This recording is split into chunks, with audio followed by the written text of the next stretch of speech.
গতকাল পর্যন্ত উনি মরহুম নামে ওনার কোনো নাম ছিল না, টাইটেল ছিল না, কিন্তু আল্লাহ রাব্বুল আলামিন গতকাল রাত্রে ওনাকে কবুল করেছেন।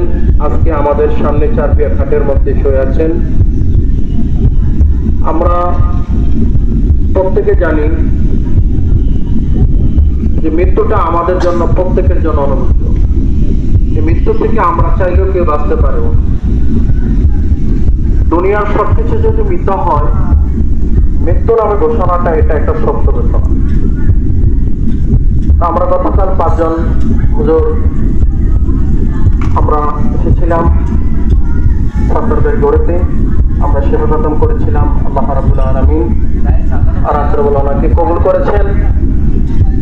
আমরা সাত্তার ভাইয়ের বিষয়ে আমরা প্রত্যেকে জানি যে ওনার জীবনে চলাফেরার ক্ষেত্রে ছোট থেকে বড়, আমি আমার ব্যক্তিগত জীবনে আমি দেখেছি উনি কারোর সাথে মুখ বেজার করে, মুখ মলিন করে উনি কারোর সাথে কথা বলেন, ঠিক কিনা বলেন?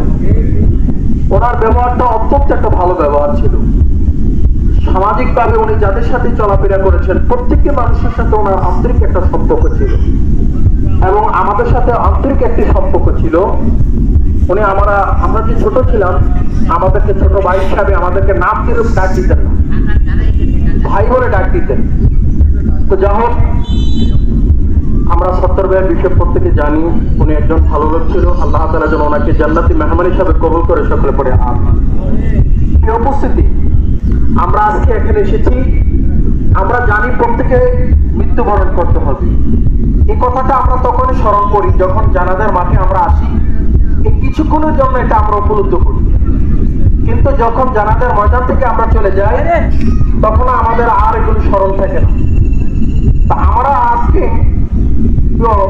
সাত্তার ভাইয়ের দিকে নজর করে আমরা নিজের কথা ভাবতে পারি। আজকে সাত্তার ভাই দীর্ঘদিন ধরে অসুস্থ ছিলেন, আল্লাহ তাআলা গত রাত ওনাকে কবুল করেছেন, 4 পায়ের খাটের মধ্যে শুয়ে আছেন। আমরা অনেকে মনে করি যে 50, 60, 70 বছর হলে হয়তো বা মৃত্যুর সিঙ্গেল আমাদেরকে দেবে, কিন্তু বিষয়টা কি এরকম না। মৃত্যুটা জন্মের পরে, যখন মায়ের উদর থেকে এসেছেন, মায়ের উদর থেকে আসার পর পরে ওই মুহূর্ত থেকে মৃত্যুর সিঙ্গেল শুরু হয়ে যায়।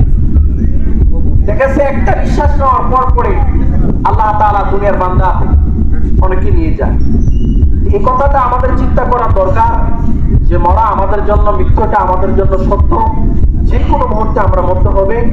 আর